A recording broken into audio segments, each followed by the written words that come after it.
key word here is interesting, but I'll take an interesting bad film over a serviceable but forgettable one any day.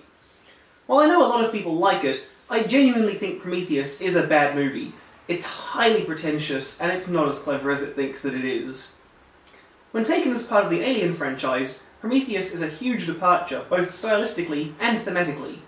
The latter, I don't mind. Taking a franchise in a new direction, even a boldly different one, can be good to shake things up, especially if things have gotten stale.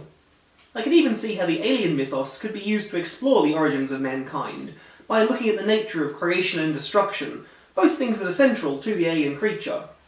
But instead, Prometheus chooses to focus on the space jockey from the original movie. Now, there's a midichlorian's decision if I ever saw one. I'd spent so long wondering about that weird alien thing with its seemingly impossible skeleton shape, and if you'd told me, hey, that thing there, one of those was literally Jesus Christ, I'd have laughed you out of the room. I'm not kidding.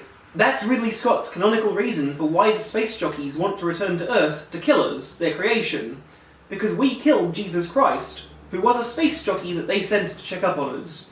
You'd think that at least one of the Gospels would have mentioned Jesus being 9 foot tall, pale and bald. In Ridley Scott's defence, he may have originally been forced to focus on something other than the xenomorph alien. When Prometheus was released, the studio was very careful to make sure that it wasn't an alien movie, but distinctly alien-adjacent, I think for complicated copyright reasons at the time. That's also why things like the facehugger was so reworked, and the Deacon alien only added at the last minute, due to some sort of copyright deal, if I'm remembering correctly. I actually really like all the designs from a purely visual standpoint, and I think they make an interesting addition to the alien mythos.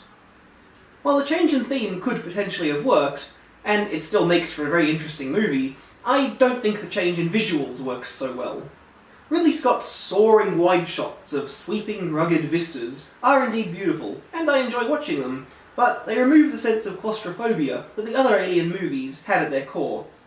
The same goes for the film's eponymous spaceship. I talked about the technology and the displays in my Alien Covenant review, and Prometheus has the same problems. Well, that's the interesting stuff out of the way. I guess it's time to talk about why I think the movie is bad. Basically, it boils down to the writing.